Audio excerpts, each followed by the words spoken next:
Muy buenos días, hermanos. Dios los bendiga. Bienvenidos a este espacio de meditar un momento en la palabra de Dios. De verdad que es un momento muy especial.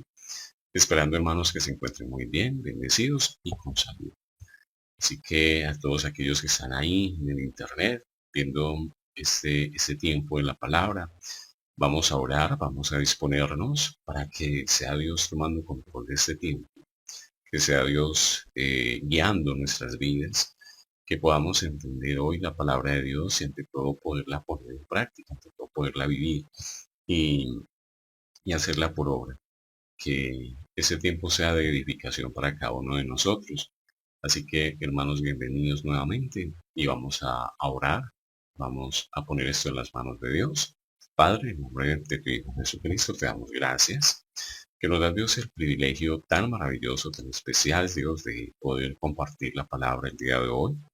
Te pedimos, Dios, que seas tú en medio de nosotros, guiándonos, ayudándonos para entender y vivir, Dios, tu palabra. Ayúdanos, Padre Celestial, cada día a morir a lo que hay en nuestro corazón, a aquellas cosas que no te gustan, que no te agradan, y que sea hoy este tiempo, Dios, tu Santo Espíritu, tomando control, Señor, para que Él, que nos guía a toda verdad, pues nos guíe, Dios, en la verdad de tu palabra. Padre, gracias por cada uno de los hermanos que hoy nos ven desde Internet, Señor, desde estas plataformas, Señor, como Facebook o YouTube. Señor, que seas tú tocando sus vidas, sus mentes y sus corazones. Permite Dios que seamos tierra fértil, una tierra abonada, una tierra fructífera para gloria de tu nombre. En Cristo Jesús. Amén. Bueno, muy buenos días, hermanos, nuevamente.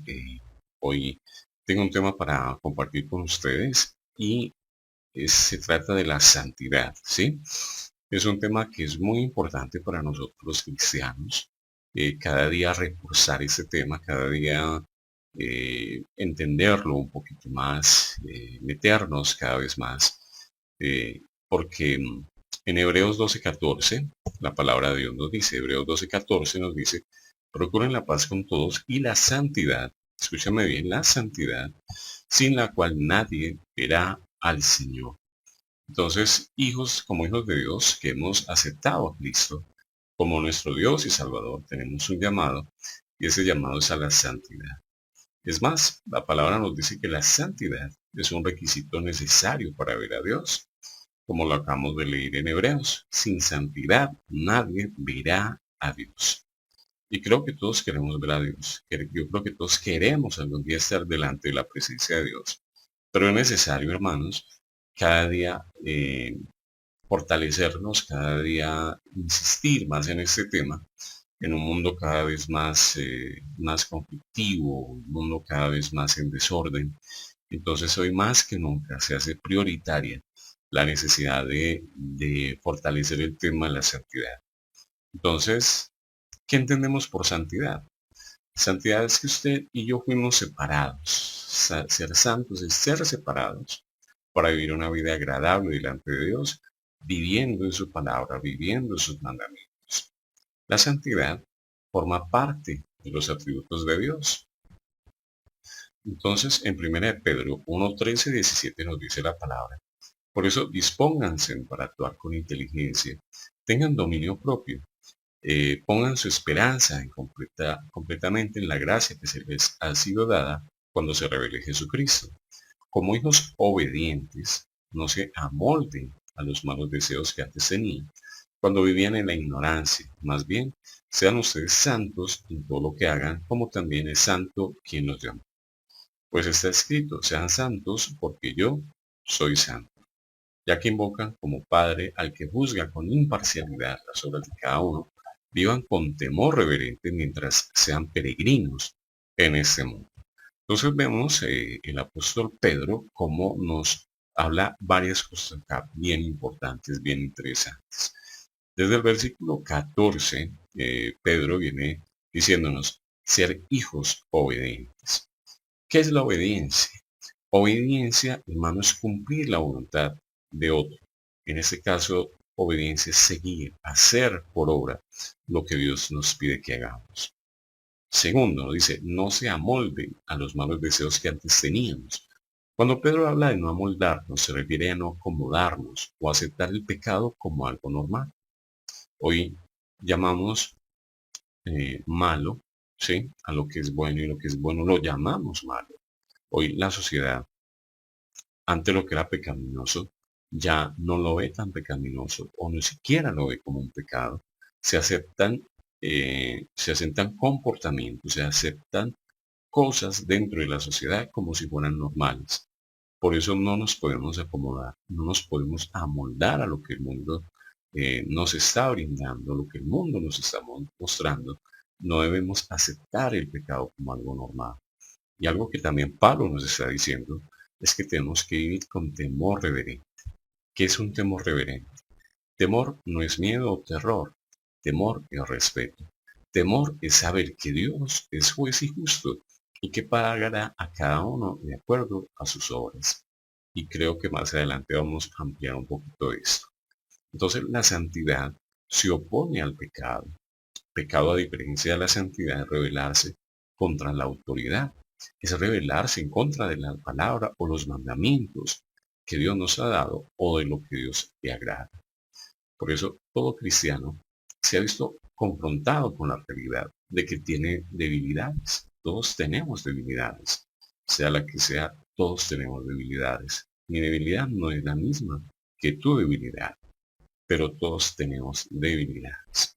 Y que en algún momento y probablemente podamos caer en ellas. El mismo apóstol Pablo en Romanos 7, 21 al 24 escribe: así que queriendo yo hacer el bien, hallo esta ley, que el mal está en mí, porque según el hombre interior me deleito en la ley de Dios. Pero veo otra ley en mis miembros que se revela contra la ley de mi mente y que me lleva cautivo a la ley del pecado que está en mis miembros. Miserable de mí, ¿quién me librará de este cuerpo de muerte? Este es Romanos 7, 21 al 24. El apóstol Pablo expresa con una profunda sinceridad su situación frente al pecado. Él mismo reconoce que le cuesta agradar a Dios y él entiende que hay una ley en él y esa ley es que el mal está en él. Nosotros no somos la excepción. ¿Cuántas veces queremos agradar a Dios, pero sale de nosotros una respuesta contraria y terminamos haciendo precisamente lo que a Dios no le agrada? Por eso el dolor del apóstol ante la falla y ante el error. Él expresa con un profundo dolor en el versículo 24, él expresa miserable de mí.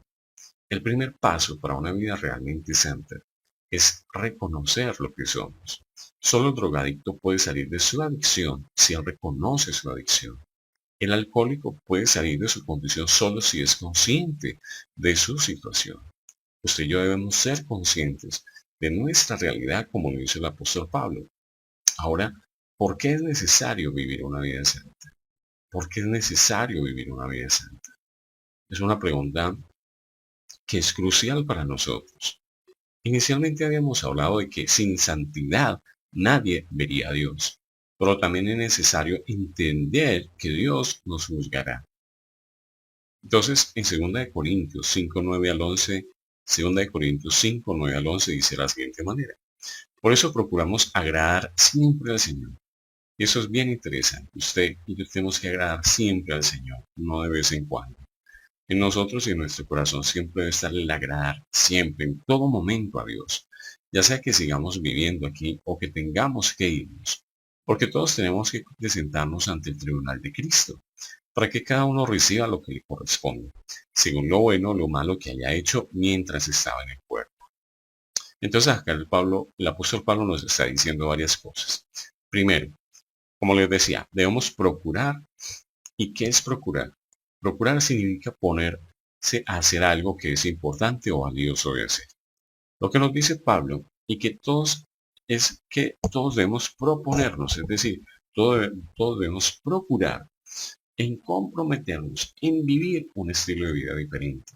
Y además, como Pablo se propone agradar a Dios, así nosotros también tenemos que proponernos en todo momento agradar a Dios. En el versículo 10, Pablo nos dice, porque todos tenemos que presentarnos ante el tribunal de Cristo, para que cada uno reciba lo que le corresponda, según lo bueno o lo malo que haya hecho mientras estaba en el cuerpo. Aquí Pablo nos declara lo que sucede cuando morimos. Debemos presentarnos delante del Señor y dar cuenta de todo lo que hayamos hecho, sea bueno o malo. Allí está la importancia de evaluar qué vida estoy llevando. Por eso no podemos aceptar el pecado como algo normal o acomodarnos a los estándares del mundo o a lo que el mundo quiere. No podemos ser tolerantes frente al pecado o ajustarnos al pecado, porque esto nos condenará.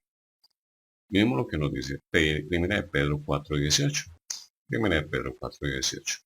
Porque es tiempo de que el juicio comience por la casa de Dios.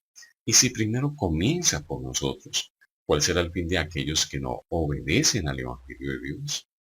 Y si el justo con dificultad se salva, ¿en dónde aparecerá el impío y el pecador? Ahora, con respecto a este versículo, ¿por dónde empieza el juicio de Dios? Dice, porque es tiempo de que el juicio comience por la casa de Dios, es decir, comience por la iglesia. Es decir, si el juicio comienza por nosotros, debemos tomar acciones. Como dice el dicho, soldado avisado no muere en batalla. Es necesario poner todo nuestro esfuerzo en salir del juicio venidero, salir de él aprobados. Y aunque no es fácil, debemos trabajar en la santidad y luchar cada día por agradar a Dios. Por eso se hace necesario entender cómo es este proceso del pecado. En Santiago 1:13 al 15, Santiago 1:13 al 15 nos dice la palabra: cuando alguno se sienta tentado a hacer lo malo, no piense que es tentado por Dios, porque Dios no siente la tentación de hacer lo malo, ni tienta a nadie para que lo haga. Al contrario, uno es tentado por sus propios malos deseos que lo atraen y lo seducen. Y de esos malos deseos nace ¿qué? El pecado. Y del pecado, cuando llega a su completo desarrollo, nace la muerte. Entonces vemos aquí algo bien interesante, algo bien importante, que es que la tentación. Antes de pecar viene la tentación. Por eso es necesario mirar el tema de la tentación también. Entonces, cuando alguno se siente tentado a hacer lo malo, no es Dios el que lo guía a ser tentado. ¿Sí? Al contrario, uno es tentado, dice la palabra, por sus propios malos ¿qué? Deseos. Dice que lo atraen y lo seducen. Entonces, la tentación viene desde dos frentes, por decirlo así. Uno de los frentes es la carne y el otro es nuestro adversario. Pero, ¿qué es tentación? Se puede decir que la tentación es una provocación, es un estímulo o es un impulso a hacer lo malo. Entonces, mirando ese primer frente, la carne, en Santiago 1:14-15, como veníamos viendo, dice que sino que cada uno es tentado cuando de su propia ¿qué? Pasión es tentado. ¿Qué es una pasión? Es lo que llamamos concupiscencias, que también quiere decir malos deseos. Dice, es atraído y seducido. La concupiscencia es la propensión o es la debilidad natural que todos los seres humanos tenemos de hacer el mal, como consecuencia del pecado original. Lo que hizo Adán y Eva en el huerto del Edén fue heredado por cada uno de nosotros. Esa desobediencia original fue heredada en los genes de cada uno de nosotros. Eso viene en cada uno. Por eso dice la palabra, por cuantos todos pecaron, están destituidos de la gloria de Dios. En todos habita el mal, en todos habita el pecado. Esas son las concupiscencias. Y esas son las que nos llevan a que seamos tentados. Veamos lo que nos dice Marcos 7:21-23. Marcos 7:21-23. Porque de dentro del corazón de los hombres salen los malos pensamientos, los adulterios, las fornicaciones, los homicidios, los hurtos, las avaricias, las maldades, el engaño, la lujuria, la envidia, la calumnia, el orgullo y la insensatez. Todas estas maldades salen de adentro y contaminan al hombre. En el Evangelio de Marcos, Jesús nos enseña de dónde procede el impulso de hacer lo malo, y es desde nuestro propio corazón. Allí procede los más bajos deseos que nos mueven a desobedecer e ir en contra de la palabra de Dios. Es esto lo que nos lleva a que manifestemos unas obras de la carne, como lo dice Gálatas. En Gálatas 5:19-21 dice, manifiestas son las obras de la carne. Es decir, manifiesta es esa concupiscencia, esas pasiones que hay en nuestro corazón, como le decía Jesús. Y dice que son adulterio, fornicación, inmundicia, laximias, idolatrías, hechicerías, enemistades, pleitos, celos, iras, contiendas, disensiones, herejías, envidias, homicidios, borracheras, orgías y cosas semejantes a estas, acerca de los cuales os amonesto, como ya os lo he dicho antes, que los que practican tales cosas no heredarán el reino de Dios. ¿Sí? Vemos, dice, que los que practiquen ese tipo de cosas no heredarán el reino de Dios. Entonces, ahora en Romanos 8, 5, 8 dice, Romanos 8, 5 al 8, dice, los que son de la carne, dice, los que son de la carne piensan en las cosas de la carne, pero los que son del espíritu piensan en las cosas del espíritu. El ocuparse de la carne es muerte, pero el ocuparse del espíritu es vida y es paz. Por cuanto los designios de la carne son enemistad contra Dios, porque no se sujetan a la ley de Dios, ni tampoco pueden. Y los que viven según la carne no pueden agradar a Dios. Entonces vemos en Romanos 5:8 el resultado de lo que hay en nuestro corazón. Si en nuestro corazón hay maldad, en eso vamos a pensar. Dice, los que son de la carne piensan en las cosas de la carne. Pero los que son del Espíritu, y ese Espíritu viene con la E mayúscula, es decir, los que pertenecen al Espíritu Santo, deben tener su mente, su corazón ocupado en las cosas del Espíritu. Entonces, esto es muy importante, ya que en lo que ocupemos nuestro tiempo dependerá nuestra forma de vivir. Entre más busquemos a Dios en oración, en lectura de la palabra, nuestra vida cambiará de tal forma que terminaremos teniendo una visión más clara de lo que es bueno o es malo. Pero cuando sucede lo contrario, es decir, si nos alejamos de Dios por nuestros compromisos, por la falta de tiempo, también se verá reflejado en una conducta contraria a la voluntad de Dios. En 1 Corintios 6, 9 al 11 dice, ¿no sabéis que los injustos no heredarán el reino de Dios? No se engañen, ni los fornicarios, ni los idólatras, ni los adúlteros, ni los afeminados, ni los homosexuales, ni los ladrones, ni avaros, ni los borrachos, ni los maldicientes, ni los estafadores heredarán el reino de Dios. Y esto eran algunos de vosotros, pero ya habéis sido lavados, ya habéis sido santificados, ya que habéis sido justificados en el nombre del Señor Jesús y por el Espíritu de Dios. Dios, hermanos, no echa las personas al infierno. La condenación es una consecuencia de no vivir el plan de Dios. Por eso cuando llegamos a Cristo, Él hace tres cosas fundamentales y la acabamos, de leer en 1 Corintios 6, 9 al 11. Nos lava inicialmente, es decir, nos limpia con su sangre. Nos santifica, es decir, que nos aparta para Él, nos separa para Él y nos justifica, es decir, Él paga por nuestros pecados. Eso es lo que Dios hace en la cruz por cada uno de nosotros. Ahora, ¿qué consejo nos da la palabra de Dios para vencer esa tentación que proviene de nuestra carne? Entonces, en Colosenses 3:5 dice, haced morir pues lo terrenal en vosotros, fornicación, impureza, pasiones desordenadas, malos deseos y avaricia, que es idolatría. Por esas cosas la ira de Dios viene sobre los hijos de desobediencia. Dios nos dice algo aquí muy importante. Dice que tenemos que hacer morir lo terrenal. ¿Qué es hacer morir lo terrenal? Es alejarnos de lo que se alimenta el pecado.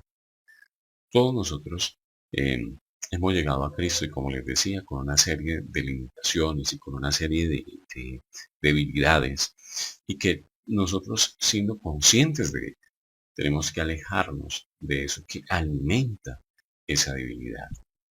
Mientras sigamos alimentando esa debilidad se irá fortaleciendo en nosotros. Por eso debemos alejarnos de lo que alimenta ese pecado, esa debilidad en nuestra vida, para que ya no seamos vulnerables a caer en ella. Ahora en Colosenses 3:9 nos dice, no mintáis los unos a los otros, habiendo despojados del viejo hombre con sus hechos, y revestidos del nuevo, conforme a la imagen que lo creó se va renovando hasta el conocimiento pleno. ¿Qué nos está diciendo? Que usted y yo, como cristianos, como hijos de Dios, tenemos que despojarnos. despojarnos de esa vieja naturaleza. Y usted dirá, bueno, ¿y cómo lo hago? Hermanos, es acercándonos a Dios, es acercándonos a la cruz de Cristo, es pidiéndole a Dios cada momento, cada segundo, que nos ayude a morir, que nos ayude a vencer esto que hay en nosotros, que proviene de nuestra vieja vida. Y ahora en Cristo somos unas nuevas criaturas, somos unas nuevas personas para Él. Así que eso que hay viejo en nosotros, eso que nos aleja de Dios, esas debilidades, tenemos que despojarnos de esas cosas, tomar siempre la decisión también de quitar de nosotros eso, de poner todo eso delante de Dios en oración para que Él nos ayude a vencerlo. Ahora en Romanos 6:6 dice, sabiendo esto, que nuestro viejo hombre fue crucificado juntamente con Él, para que el cuerpo de pecado sea destruido, a fin de que no sirvamos más al pecado. Pablo nos está diciendo de que nuestro viejo yo antes de Cristo, cuando llegamos a Cristo, fue crucificado con Él. Y alguien que muere, pues ya no tendría reacción. Por eso ya el pecado, cuando llegamos a Cristo, debemos llevarlo a la cruz, llevarlo a la cruz.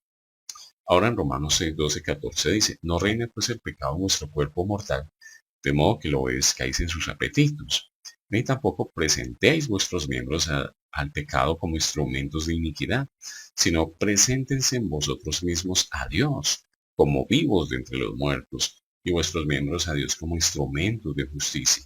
El pecado no se enseñoreará de vosotros, pues no estáis bajo la ley, sino bajo la gracia. Aquí el segundo o la otra recomendación que la palabra nos da es no permitir que el reinado peque. Y era lo que yo les decía, alejarnos de aquello que alimenta el pecado, de aquellas actividades, de aquellas acciones que hacemos que alimentan el pecado. ¿Qué tenemos que hacer? No permitir que reinen y alejarnos de ellas. Ahora en Efesios 4:22 dice, en cuanto a la pasada manera de vivir, despójense del viejo hombre, que está corrompido por los deseos engañosos. Renuévense en el espíritu de vuestra mente y vestidos del nuevo hombre creado según Dios en la justicia y la santidad de la verdad. También nos habla acá en Efesios el despojarnos, el liberarnos, el quitarnos esa vieja naturaleza. Pero eso lo hacemos, y como les he venido diciendo, es por medio de la búsqueda de la presencia de Dios, del Espíritu Santo, y de llevar ante la cruz de Cristo nuestra condición. Ahora en Mateo 26:41 nos dice, velar y orar, para no entrar en tentación. En verdad a la verdad el espíritu está dispuesto, pero la carne es débil. Aquí nos está diciendo Jesús que tenemos que velar y orar. Velar es estar despiertos. Y la oración es la forma como nos comunicamos con Dios. Entonces tenemos que estar atentos. Eso es lo que quiere decir la palabra velar. No podemos dormirnos o descuidarnos, sino que al contrario tenemos que estar despiertos y tenemos que buscar a Dios en oración. ¿Para qué? Para evitar ser tentados por nuestra carnalidad. Ahora, ¿cuál es ese segundo frente por el que se ejerce tentación en la vida de uno? Es el enemigo o el diablo. ¿Qué significa tentador? O que induce a pecar. Esa es la obra del enemigo. Entonces en Lucas 4:1-13 nos dice, dice, Jesús, lleno del Espíritu Santo, volvió del Jordán y fue llevado por el Espíritu al desierto. Allí estuvo 40 días y fue tentado por el diablo. No comió nada durante esos días, pasados los cuales tuvo hambre. Si eres hijo de Dios, le propuso el diablo, dile a estas piedras que se conviertan en pan. Jesús le respondió, escrito está, no solo de pan vive el hombre. Entonces el diablo lo llevó a un lugar alto y le mostró en un instante todos los reinos del mundo. Sobre estos reinos y su esplendor le dijo, te daré la autoridad, porque a mí me ha sido entregada, y puedo dársela a quien yo quiera. Así que si me adoras, será tuyo. La respuesta de Jesús fue, escrito está, adora al Señor tu Dios y sírvele solamente a Él. El diablo lo llevó luego a Jerusalén e hizo que se pusiera de pie en la parte más alta del templo y le dijo, si eres hijo de Dios, tírate de aquí, pues escrito está, ordenará que sus ángeles te cuiden, te sostendrán con sus manos, para que no tropieces con piedra alguna. También está escrito, le responde Jesús, no pongas a prueba al Señor tu Dios. Así que el diablo, habiendo agotado todo recurso de tentación, lo dejó hasta otra oportunidad. El enemigo, hermanos, es astuto y él no va a descansar. ¿Sí? Dice la palabra que habiendo agotado todo recurso de tentación. Entonces, una de las cosas que el enemigo hace es tentar a Jesús, poniendo siempre en duda. Eso es lo que hace el enemigo, poner duda en nuestro corazón. Y la duda que quiere poner en Jesús es si eres hijo de Dios. Pone en duda su naturaleza, pone en duda su relación con Dios, pone en duda su deidad. Y eso es lo que muchas veces ejerce el enemigo, es generar dudas en nosotros. Si fueras cristiano, si fueras un buen hombre, si fueras una buena mujer. El enemigo siempre ha usado las mismas herramientas de toda la vida, generando duda en el corazón del hombre. Por ejemplo, en Juan 13:12 dice, cuando cenaban, como el diablo ya había puesto en el corazón de Judas Iscariote, Simón, hijo de Simón, que lo entregara. ¿Qué hizo el Satanás con Judas? Sabemos que Judas presenta igual al Señor, pero miremos lo que dice la palabra. El diablo había puesto en el corazón de Judas entregar a Cristo. Entonces, Satanás tiene una habilidad, y sabemos que corazón es que el pensamiento. Satanás tiene una habilidad de sembrar en nosotros y en nuestro corazón cizaña. Por eso la palabra de Dios nos insiste en que tenemos que estar siempre con el casco de la salvación puesto.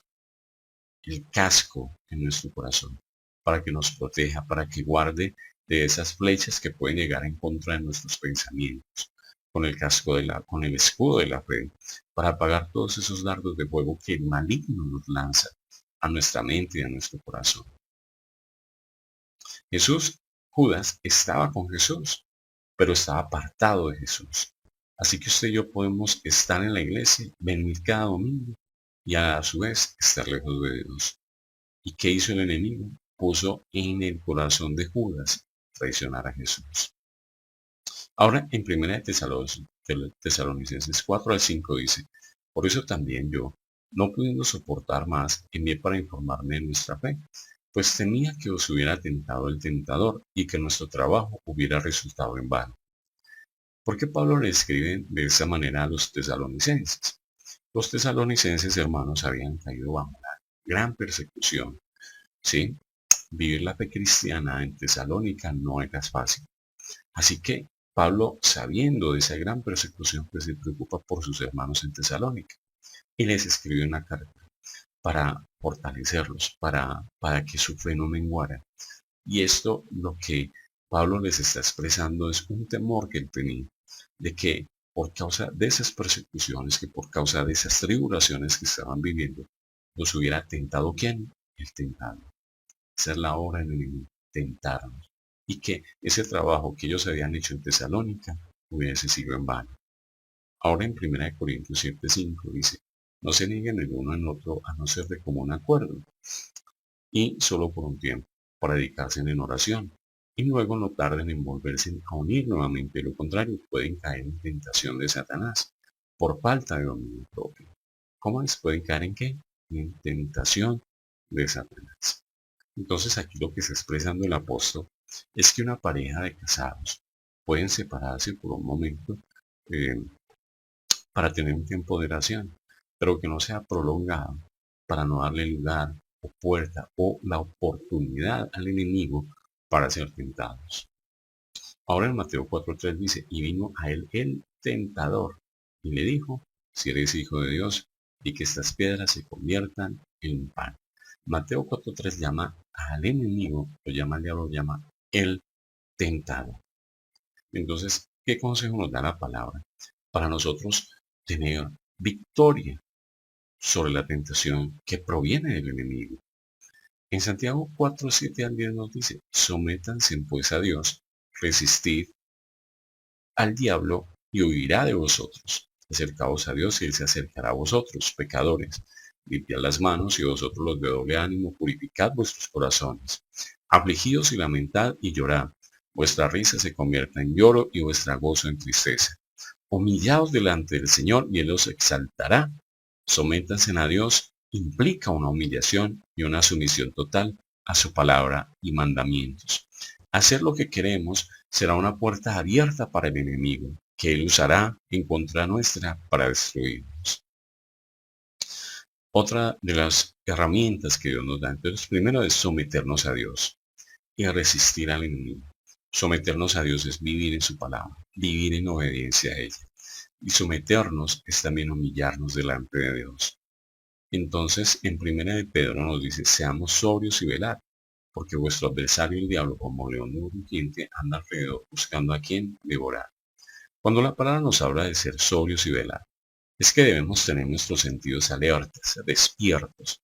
Lo contrario de estar sobrios es la ebriedad o estar borrachos. Un borracho no tiene control de sí mismo, y actúa torpemente. En la selva los animales, para evitar ser cazados por un león, deben permanecer en alerta máxima, porque son conscientes de que en cualquier momento pueden ser atacados. Así usted y yo también debemos estar siempre alertas, porque en cualquier momento podemos ser atacados. Estar dormidos nos hace vulnerables. Ahora Efesios 5, 10, 11. Comprobando lo que se agrade al Señor, y no participen de las obras infructuosas de las tinieblas, sino más bien reprenderlas. Comprobar quiere decir evaluar toda actividad, si ésta es agradable o no al Señor, con el fin de evitarla y alejarnos de lo que va en contra de la palabra de Dios. Y para esto es necesario hacer uso de la Biblia, ya que ella nos indica qué es bueno y qué es malo. Un ejemplo de esto es cuando elegimos una película o un programa para ver, o cuando elegimos nuestras amistades, o si pensamos visitar algún lugar. Verificar que todo lo que hagamos sea agradable al Señor. Ahora en 2 de Pedro 2:9. Todo esto demuestra que el Señor sabe librar de prueba a los que viven como Dios quiere, y preservar a los impíos para castigarlos en el día del juicio. 2 de Pedro 2:9. El Señor sabe librar de la prueba a los que viven como Dios quiere.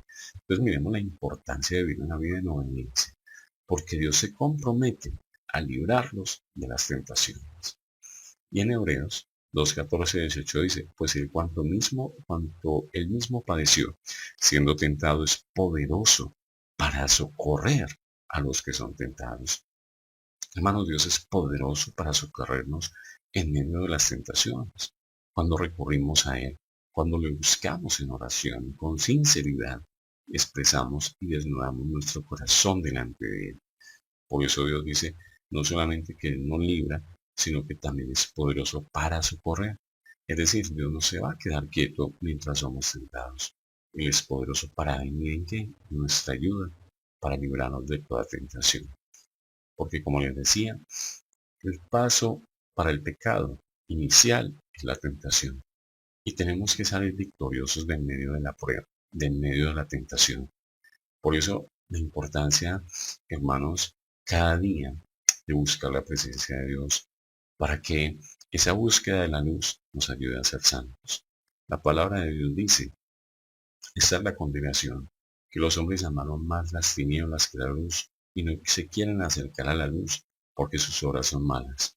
Pero aquel que vive y agrada al Señor se acerca a la luz, para que sus obras sean manifiestas. Y eso es lo que usted y yo, hermanos, cada día tenemos que hacer. Presentarnos delante de la luz, presentarnos delante de Cristo, para que esas obras que hay en nosotros, que no son buenas, sean manifiestas. Y Dios pueda obrar en ellas y pueda ayudarnos a superar y a vencerlas. Dios no quiere la condenación. Dios lo que quiere es la salvación para cada uno de nosotros. Pero también se requiere de nuestro compromiso, de nuestro amor por Dios, para que salgamos victoriosos. Como leímos, vamos a ser juzgados. Como leímos, vamos a morir, y cuando muramos, vamos a tenernos que presentar delante de Dios. Y qué bueno, hermanos, que usted y yo podamos salir de allí aprobados, en victoria, de la mano del Señor. Así que este tema, hermanos, es para que cada uno de nosotros seamos motivados, hermanos, en buscar la santidad. Que cuando llegue la tentación tengamos la firmeza, la sabiduría para afrontarla y no salir perdiendo, sino que al contrario seamos vencedores por medio de aquel que nos amó. Hermano, Dios los bendiga. Analicen este tema, hermanos. Hoy cada día los tiempos son más difíciles. El pecado está más en la puerta. El enemigo cada vez se está levantando con más poder sabiendo que le queda poco tiempo. Así que, hermanos, hay una necesidad profunda. Y esa necesidad es la de ser santos, como Él es santo. Esto no es imposible. Yo he caído en muchos errores, pero cada día tenemos que presentarnos delante de Dios. Yo reconozco mis debilidades, yo tengo debilidades y tenemos que presentarlas delante de Dios. Venir todos los días delante de Dios, hermanos, porque nos queda poco tiempo. Cristo viene pronto, pero tenemos que perseverar y seguir adelante sin desmayar. Así que, hermanos, Dios los bendiga. Gracias por compartir conmigo este tiempo, de escuchar este tiempo en la palabra de Dios, que esto realmente haya sido de edificación para cada uno de nosotros. Y así que, hermanos, vamos a orar para despedirnos, poniendo delante de Dios este tema, que sea Dios ayudándonos a vencer y que cuando estemos delante de su presencia seamos vencedores. Amén.